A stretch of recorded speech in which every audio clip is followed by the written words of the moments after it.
because of an interesting conversation that took place, Hazy. Now, you were away at the time, but Matthew Griffin, Australian touring pro, made some comments about the pressure that perhaps we're laying at the feet of some of the, particularly the younger players in world golf by adding them into social media commentary during tournaments and then picking up on that and feeling the weight of expectation that they have to carry. Well, we had a chat about it last week, and the man who authored some of the counterpoints to all of that's been good enough to join us on the show this week. Hello, Matthew. Hi, guys. Thanks for having me. Did you realise when you weighed into that, because it did drag a few people into the chat, and it sort of ran for a day, and we had a chat on it last week's show. Did you realise that it was likely to, have a counter view that was going to be as fiercely defended by some? Probably not as much as I thought. I mean, sometimes with Twitter especially, you've got to probably think 3 hours down the track and see what the reaction is going to be, and it had probably been an issue that I'd felt for maybe 12 months or so, that had probably been pushing a few of the younger guys. And I know it probably, just to clarify, I know it was after Ryan Ruffles had had a tough last day, and I wasn't singling Ryan out. I think it's just in general with the younger guys, and very much I've had a few people come back to me on Twitter and say, "Oh, don't you want us to speak about anyone in golf?" And I very much mean the young guys, first, second year coming out. Not anyone. Someone said to me the other day that Scott Hender's a young golfer, and I thought, oh, well, Hendy's 44. I think I'm 30. I don't consider myself a young golfer at 34. So just those guys in the early stage of their career. You were in the early stages of your career here. You were, in feature groups on Saturdays and Sundays. And I remember doing interviews with you on putting greens before rounds, live to air on commercial TV coverages. You were always happy to say yes. You would have been in your mid to late 20s, maybe even your mid 20s at that stage. You were never afraid to say, yeah, I'll have a chat to you, no problems at all. It clearly didn't affect you. Are you happy to say that, no, you're able to cope with it, maybe other people can't? Is that the sort of position you're coming from? No, I think probably it's probably more the Twitter, and I think there's so much access to it these days. I think that as a golfer, if you're on the coverage, if you're in the last groups, I think you've got to expect that there'll be an interview and people asking how you're going to go. I think it can get a little bit much when guys are. I noticed that, just for example, with Ryan's last day on the Saturday night before his round, there was a lot of talk about if he finishes here, he'll get PJ Tour. If he finishes here, this gets him into the playoffs. I think that just social media especially, it can just be when you're getting hit from 4 or 5 different angles. Younger guys, if they're looking at their social media, maybe they don't sleep as well the night before. It just all adds to that pressure that they know that's coming the next day. They'd know that though, wouldn't they? I mean, and I put it to you, Matt, that the guys benefit more from the expanded knowledge of the community generally than that detracts from their ability to play the game because of that information. Because if that information wasn't disseminated in one little story, the questions would bounce. What if Ryan Ruffles finishes 7th at the Canadian Open? Where does that get him? And you spend all day picking apart, whereas the stories that we generally write, try to tell everyone everything in one little hit to sort of get it done with. Do you agree with that? Yeah, I mean, I think there needs to be definitely the public needs to be told. Probably part of the point was maybe that whether that player needs to be tagged with a hashtag at Ryan Ruffles or hashtag at Curtis. No, that's a really valid point. Hashtag at Hannah Green, and because you're going to get that publicity will still come out, and these young guys are also on. Young guys and girls are getting good sponsorship, so they've got to accept that there's going to be a certain level of media coverage around them if they're going to take that money, and that does help them get that. I just want to put on the record more than anything that I absolutely respect Matty's opinion, and I think we said that last week, and I chatted to him on the phone about it as well. So I've got no problems with that. But it made me actually think enough to call a few of the guys who are coming through the elite touring amateurs, if that makes sense right now, just to get their feeling on it. And I'm sure you're not surprised, Matt, because you've been part of the Drummond Golf Camp since the day dot, and they've been an awesome sponsor to you. But a lot of the players said, no, we love it. Keep tagging us in because our sponsors are aware of it, or our pending sponsors, or we need to get sponsorship, and without a name, we don't have this sort of coverage at all. What do you say to that? I mean, it is a crucial part of developing yourself as a young player, isn't it? Oh, it is, definitely. And I guess, why I've always said yes to media interviews and coming on whenever you can, is you always are promoting the brands that you drum and golf and other supporters that you have. So I guess the players do take a bit of it on. I just think we can get... My probably point is that it just gets, when it comes from so many angles and just repetitive stuff and building up, and I've seen there's been a few times where guys have been going, well, it's 9 holes into the first round and it's upcoming superstar or this sort of stuff. I guess a golf tournament, 72 holes, they're a lot. They go 4 days. It's a lot of golf. For example, my last year in Japan had, if they'd paid money out after the first 2 rounds, I would have been a millionaire. Would have had a fantastic first 2 rounds, but my second 2 rounds were terrible. And that, in Japan we don't get much there's no social media, so I'm not saying that it was that pressure that caused that, but I didn't put 4 rounds together last year, and in the end I just scraped to keep my card. But probably from that perspective, it just says that it's easy to sprout off these things early, but we've just got to maybe wait, especially with these younger guys, until Sunday's done. Then when they have a great result, blow it up and say, fantastic, well done. And then alternatively, if they have a bad result, it should be reported as well. Ali, I venture to suggest that on the women's tour, there's more social media activity from amongst the players than there is on the men's major global time. Just hazarding a guess, I think that would probably be my gut feel. Is it asking too much of players, taking Maddie's point on board, to ask them, if they are that way inclined, to feel the pressure and not want to know that everybody's talking about them during an event, to turn their phone off for 4 days? Like, just, okay, from Thursday morning until Sunday afternoon, I'm just not going to engage. Is that asking too much these days? Well, you can turn notifications off on Twitter, on Instagram, on those forms of social media, but I mean, for me, I kind of want to play devil's advocate a little bit, in that I was thrown back, like when Maddie talked about like the next big thing and that kind of thing. When I first went to America to play in the US Amateur, I played really well over there, and all of the Americans were like, "Yeah, she's the next big thing," blah blah blah. And I'm like, I've never been called that ever in my career, and it's like that whole they want to get on board with the superstar thing, and I've seen a lot of people be called that in the US and have it not come about as well. So what that does to a person must be a tricky dynamic, to kind of not feel like you've thwarted your talent in a way. But I do think, as a general rule, I've actually kind of liked the build up of the younger players. I don't think a healthy ego in terms of golf hurts a lot of people. As a general rule, I feel like it generally helps in those pressure situations where you think, yeah, I have the best short game in Australia. Yep, I'm going for it, you know, and having that that release of hormones that keeps you calm in those situations. But yeah, I feel like we do have sometimes Aussies struggle with building superstars because we have kind of the tall poppy syndrome as well in a way. But I know that Maddie's specifically more, and you've all been discussing the timing of it. As a general rule, I think particularly, you know, in off weeks and building the profiles when it's not the night before a final round, I think it's really important in golf, and we need it to keep golf on the map in a way.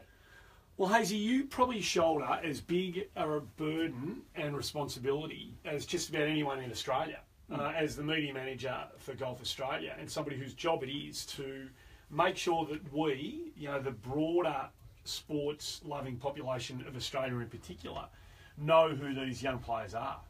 And you want to sort of cash in, don't you, on when they have got their... You do turn the TV on a Sunday morning or a Saturday morning, whatever it might be, and there is, you know, a young Australian name on the leaderboard. That is a golden opportunity for somebody in the position that you find yourself. Yeah, from my personal perspective, I mean, Maddie writes about, you know, a handful of people, and clearly I'm one of those, because there are only a handful of us who actually do that role. So, you know, I could name them all here. There's probably 5 or 6 people who constantly put out updates, written updates. That's excluding radio and television, of course. And I'm one of those, so I take that on board, which is why I think this discussion's fantastic. It's really valid, yeah. But from my professional point of view, it's imperative that I pick up on anything that's positive about golf and try to grab 5 minutes of limelight and knock out a netball, a rugby league, an AFL, whatever it is. It's my job to try and get golf up and about in the broader media. We won't do that by being shrinking violets, and I need the guys and girls to actually engage, because we've said here several times we can't get to Adam Scott yet. We're trying our best on the podcast, but we can't get to the upper echelon, and I need to maintain these communications channels right through from the people very first representing Australia right up to when they make their major championship debut. It's imperative. Know Matt for a while. We all have. He's been one of the best at staying in contact with us and always being accessible. And I think we run the risk of losing that if we don't engage when they do well in particular. So I don't want to sort of put out a half-baked story. Oh, Matt Griffin went pretty well. His back 36 wasn't as good as his front 36, but he finished tied 74th and banked a nice little check. That's not going to get a run in the Sydney Morning Herald. What might is if I say, Matt Griffin's up and about, he can win the Daikyo Championship or whatever it is you play for. If he has a good weekend this weekend, get around him, Australia. And that's like, oh, whoa. Or jump on band, or jump on board. And it's an interesting sort of juxtaposition, personally and professionally, because I want to personally, make sure I do whatever I can to make all the guys and girls as successful as they can be. But professionally, we've got to seize the opportunity whenever we can. Yeah, I was talking to a couple of players about this in the last few weeks on the golf course, and it's a trend that I've noticed, particularly in the women's game, obviously, because that's mainly where I'm based. But a lot of the players will say, and I'm sure you've heard people say this as well, Maddie, they only talk to me when I'm playing good.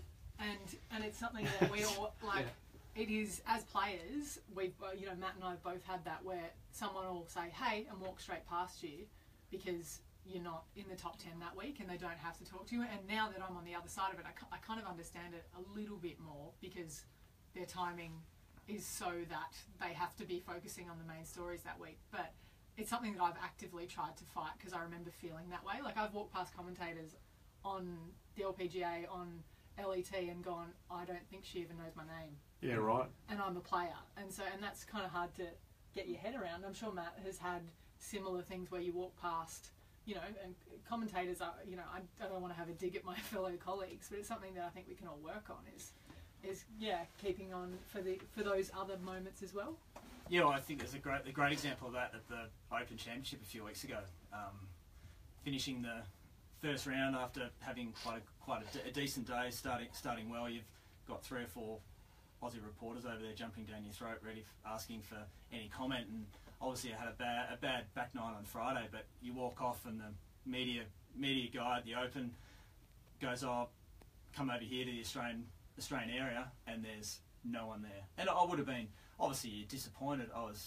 Had a tough day, but I was happy to talk. And I would actually think that almost gives you better TV than someone who's walked off the course and had a decent first day. They're tied 30th, not like they're leading, and you're going to give some good quotes and tell it how it is. So it does need to be balanced out a bit.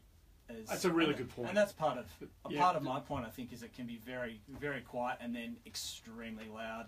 If a guy goes out, they might start the third round in tied 60th and no one's talking about them. They shoot 8 under and suddenly the world's blown up. And that's a good point. The logistics of this are incredible too. I always try to make it a point to get to as many people as I know at every tournament. Oh, how'd you go? Oh, 75. Oh, well, what happened? Was there a whole... Just have a conversation, even if it's not for publication or whatever, just to let them know that you're interested and care. And I totally agree with Maddie. And a couple of years ago, I had a ripping interview with Scott Henn when he missed the cut at the Open. It was some of the most colourful stuff I've ever seen as a journalist. But had Jason Day been making a charge up the leaderboard at that time, or if I'd been down, at Amen Corner watching, Tiger Woods on his way to shooting a 58 at Augusta, there's no way I can get back and talk to someone who's had a 77 and my editor won't be interested in. And it's a really interesting position for any reporter to find themselves. And I actually was conversing with a couple of them who were at Birkdale who said, this is really hard logistically, and yes, it is. And it's another problem. It's not like football or netball or everything where we can actually sit and watch it from a comfy press box, go down after the game and say, oh, geez, you played well today, Ellie. Matty, you were sensational today. It's over an area that's absolutely out of control how large it is. You can walk 25 kilometres a day as a golf journalist if you're fair dinkum, and you'll never ever get to everyone you want to get to. It's quite amazing. And if you miss one key shot or one key moment, you're an idiot in everyone else's eyes. And it's I'm not crying poor. It's a good job to have, but it's not easy logistically.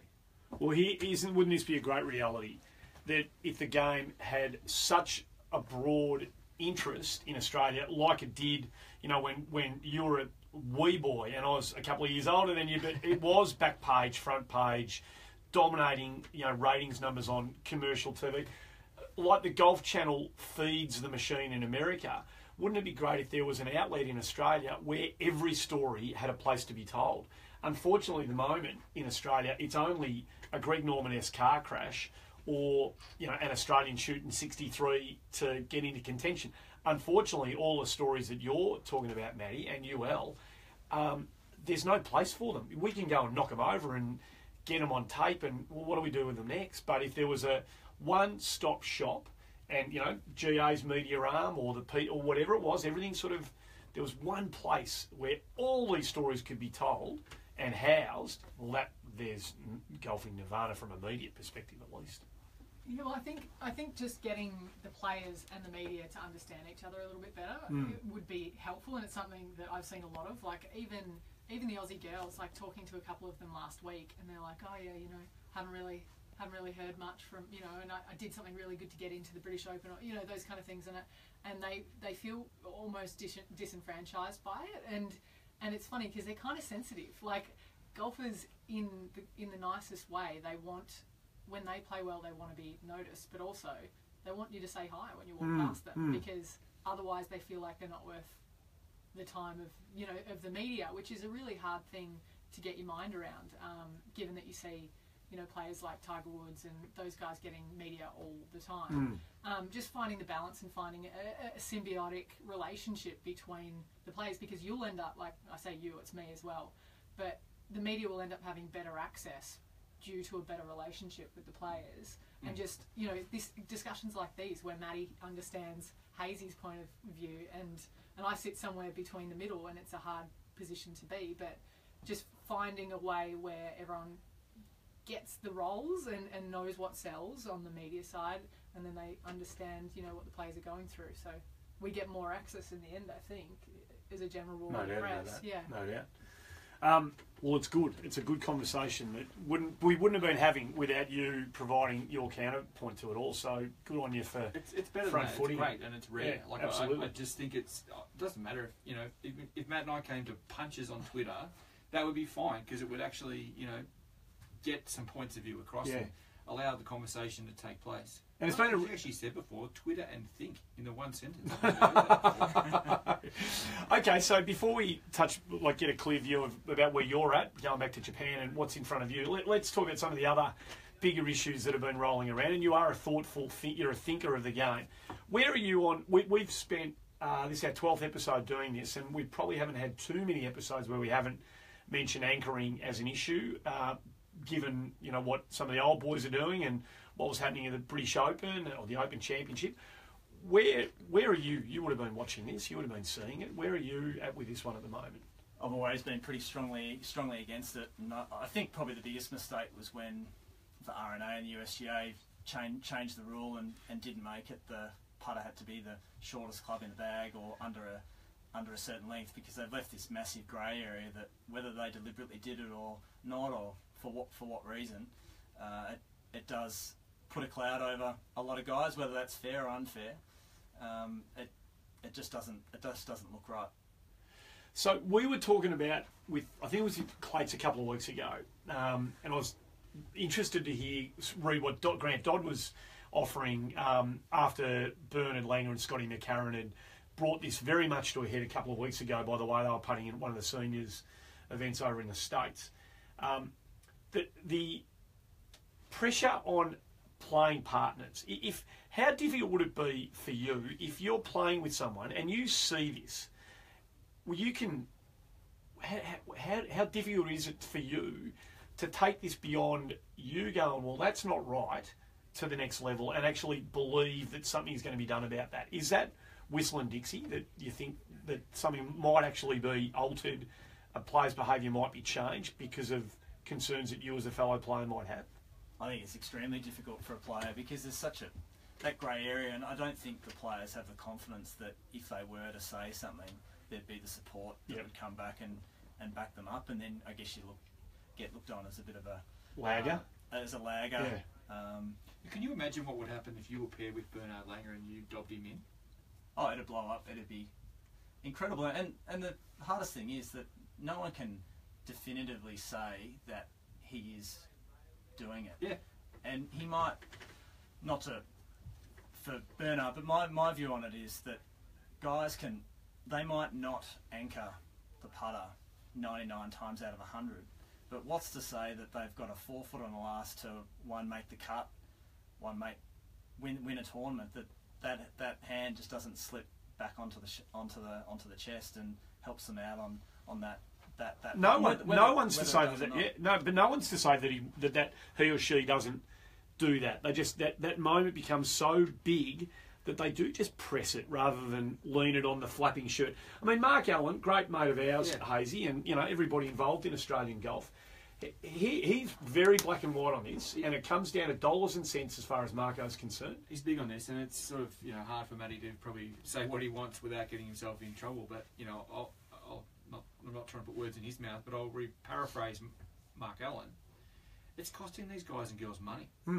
Every time that a guy or a girl hits a shot that's questionable and it's allowed to go on, if there's any cheating involved, it's costing Matt Griffin cash. They're bleeding cash. These are guys aren't made of money. They're struggling week in, week out, sometimes haven't got a tournament to play in. And people, rightly or wrongly, achieving better results because of what they're doing, questionably or otherwise. I'm still saying that Bernard Langer is innocent because I think he would dob himself in because I think that's the bloke he is. Yep. But it's not the point. It's just not the point. And there are other people doing it too. And it's costing a lot of people a lot of cash every week. Have you got a view on this, Al? No. Really? I mean, it's one of those things that I feel like we're gonna. I know exactly where Matty stands on this. In that, it almost has to come from the players because they're the ones that see it the closest, or the caddies. But when you're on tour, you don't want the drama. You just don't want to have to think, I don't want to be paired with that person. You don't want to give yourself any reasons to complicate your workplace. So if it's going to come from anywhere, it's going to come probably from outside the ropes because of that, unless it's maybe a caddy that likes, steering the putt a little bit. Well, I'm shaking my head because it's going to come from a major tour. No, it's not, because they don't want Bernard. The Champions Tour does not want Bernard Langer involved in any sort of rules fiasco. They just don't. Is it going to come from the USGA or the RNA or the golf's governing bodies around the world? No, it's not, because they don't want any controversy in their tournaments. So is it going to come? No. Is it costing people money? Yes. Is it wrong for the image of the game? 100% it is, whether it's cheating or not. We keep talking about this, and it's trying to get action, and unfortunately it falls on a lot of deaf ears. So the more it happens, have you got something you want to say about that? Yeah, I think it's really unfortunate because every time a player that does use the longer putter and it kind of becomes a grey area, every time someone like a Bernard Langer or a Scott McCarron has a good week, the issue blows up. Of course it does. It takes the gloss off their good performances that they have, which can be unfair. Whether they do it or not, they're probably really the only ones who know. So if they could clear the issue, it would make a lot clearer. It doesn't help either, does it, that they're 1 and 2 or 2 and 3 on the money list and the putting stats?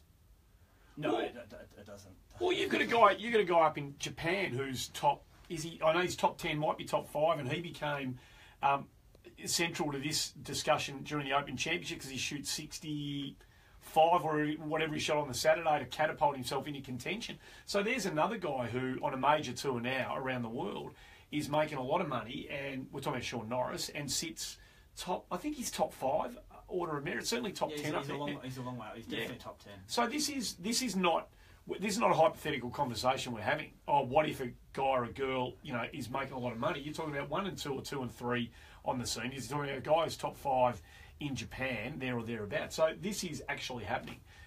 It just seems and I'll say it again, and you are peeing in the breeze here, but it just seems incredulous. I take on board what you're saying, Hazy, but just cut the thing in half. Like, just make it. This is what it is, guys. It's the club used for the shortest stroke in the game. It will be the shortest club in your bag. It's just going to be the shortest club in your bag, and end of story. Just it would be simple. It's pretty straightforward, isn't it? What other things, mate? Just changing tack away from that at the moment because Andy's getting a bit worked up. It's already been one rant today. What other issues do you see generally that could be resolved in your mind pretty quickly in the game of golf? Well, that's a tough question. I'm probably going to get myself in trouble again with. I think you look at the length the ball's going. That could definitely is probably getting a little bit out of hand. I know Clates is big. He's really big on this, and there's no doubt that I guess as athletes develop over time, the 100 meter running, the time goes down. Players will hit the ball further with the same equipment over time. It's just the way human interact with their sport, really. But it is getting quite ridiculous how far some of these guys are hitting the golf ball, and it is changing a lot of these great golf courses. Well, Augusta this week. I mean, they're stretching. I have to find extra yards.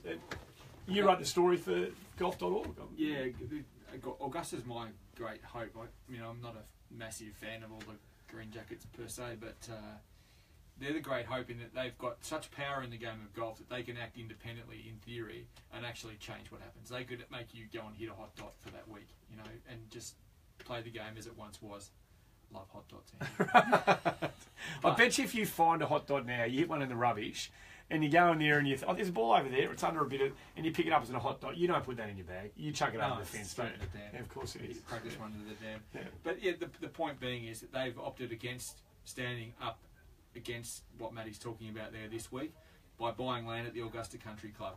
And what we're going to see is a tee back 50 metres further off the 13th, and that's their way of making sure that 13th remains viable as a risk-reward par 5. That's not good when you're starting to ramble. Risk-reward par 5. So, that they've taken a step backwards in my eyes in the fight against the ball by buying more land. This option's not available to everyone. It's only when you've got the capacity to financially buy out half the state of Georgia can you keep building these courses. And I'm going to put a shot across someone's bow here, Andy. Go on. Alan Shipnuck, who's a contributor on Sports Illustrated and a complete raving lunatic when it comes to some... It's not the first time you've lined him up. No, he needs it sometimes. And he's advocating 9,000-yard courses still, just like my dear friend Brandel Chambly. This is ridiculous, beyond belief. So, sorry, Matty, I'm probably taking it where you couldn't, but I agree wholeheartedly with what you're saying, and I'm sure it's one of several issues you have in your mind, and you didn't want mine to. I want to put one on the agenda for you, Matty, and you other two. In the lead up to the PGA Championship this week, players, as they have been elsewhere around the world, were allowed to wear shorts in practice tournaments. And it did get people talking again. We play a lot of golf here in Australia, in particular, in extremely hot weather, where I imagine for you blokes, and we see the girls dress comfortably, even though that's been an issue, Al, in recent times, where you think, it'd be nice to be able to stroll out in a pair of shorts. Slip-slops, they do all the right things, but we're not allowed to. Ken Schofield, who was once upon a time the executive director of the European Tour, did it for a long, long, long time, nearly 30 years. I don't know whether you can put a set of cans on between the two of you, but the issue of shorts being worn in tournament golf was raised again. This is what dear old Ken, CBE, this is what dear old Ken had to say about it. To see today the great Phil Mickelson celebrate on the one hand his 100th major. I'm counting that I've been on the grounds for 90 of Phil's 99 to date, and I didn't hope or expect to see his white legs coming out of white shorts down into white shoes. His career has been sensational, and I've listened only a few moments ago to Daniel Berger, a wonderful young gentleman, making his way now in the world of golf, saying, well, it's normal and it's natural. Daniel, I'm sorry it's not. Today, the stars, which are the players of which he's one, looked similar to the caddies, and I get the fact caddies wear shorts. They lug huge heavyweight bags around, and they deserve to wear shorts. But the gallery paid today to come and see the stars. They can wear shorts, and they did. But I'm sorry, Phil, and your colleagues, get back in. Discuss, please. What's his first name? Ken. Ken. Oh, Come on.